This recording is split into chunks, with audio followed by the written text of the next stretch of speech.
अक्सर नौजवान जो माशाल्लाह कुरान भी पढ़ते हैं, नमाज़ें भी पढ़ते हैं, लेकिन वो अपने आप को दीन के इल्म सीखने के अंदर मसरूफ़ नहीं रखते।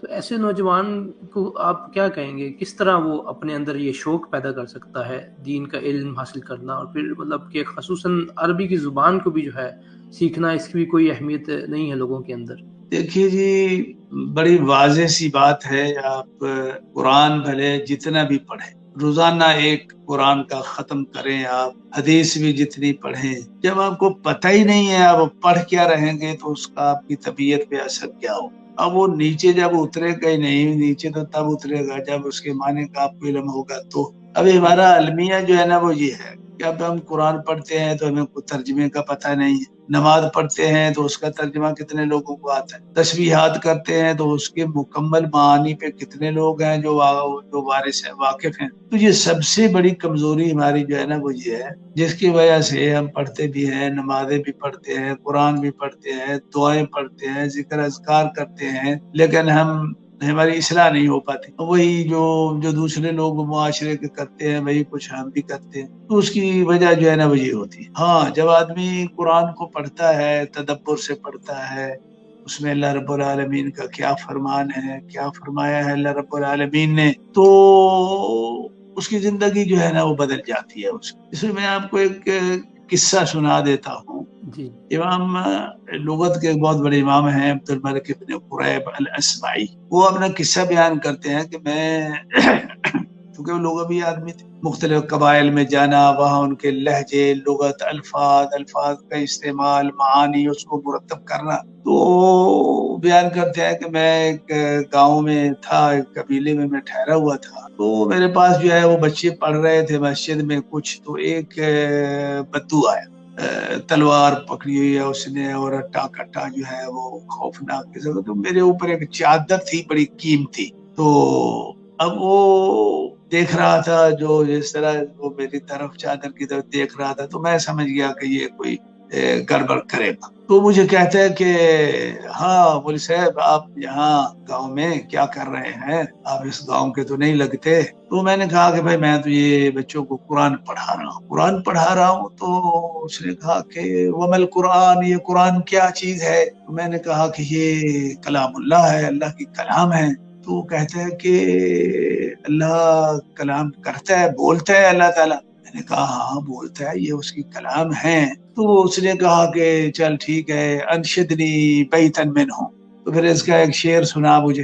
अब चूंकि वो अरबों का बद्दू मुआशरा, उस वक़्त ये शेर शायरी यही जो है वो बड़ी फनकारी की बात होती थी। तो मैंने उसको एक आयत मैंने उसे कहा अल्लाह ताला फरमाते हैं वफ़िस समाइ रिज़्क़ुकुम वमा तुअदून। तो उसने जब ये आयत सुनी तो वो सोच में पड़ गया और मुझे कहने लगा कि अच्छा, ये हमारा रिज़्क जो है वो आसमान में है। मैंने कहा हाँ, अल्लाह ताला क्या है आसमान से वो उतार। तो कहता यार मैं तो बहुत गलत आदमी हूँ, किसी की बकरी चोरी करता हूँ, किसी का कुछ करता हूँ, किसी का कुछ करता हूँ। इन्ना लिल्लाहि व इन्ना इलैहि राजिऊन। तो रिज़्क तो अल्लाह के पास है, आसमान में है, तो मैं ये क्या कर रहा हूँ? तो बेचारा बहुत ही नादिम और ताइब हो के जो है ना वो पशेमान हो के तो चला गया। इमाम साहब फरमाते हैं कि कई साल गुजरे तो मुझे बैतुल्लाह के तवाफ में, मताफ में वो मुझे मिला। उसने मुझे पहचान लिया और कहा हाँ या फुला अंता ओ भाई, तो वही है तू? हाँ हाँ मैं वही हूँ।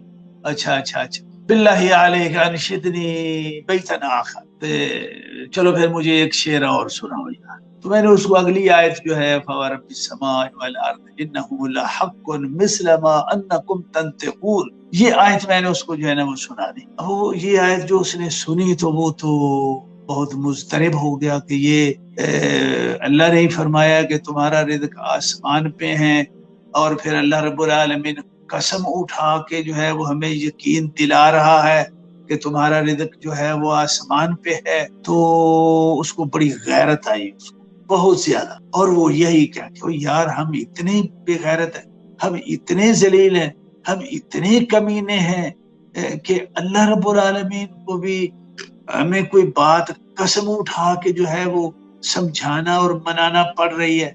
اس حد تک ہم گئے گزرے ہیں، وہ یہی باتیں کرتے کرتے وہ وہی فوت ہو گیا. یعنی اسی غم میں اور تعجب میں اس کو جنم ہوتا. جی میں نے قصہ اتنا لمبا آپ کو سنایا اس لیے ہے کہ بھائی جس کو تو مانے کا پتہ ہے وہ اس کا تو حال یہ بھی ہوتا ہے، اور جس کو مانے کا پتہ ہی نہیں ہے اور اس نے جو ہے نا وہ ہائی سپیڈ کے ساتھ اس نے قرآن بھی چند گھنٹوں میں مکمل کرنا ہوتا ہے، تو ترجمہ کبھی اس نے پڑھا نہیں ہے.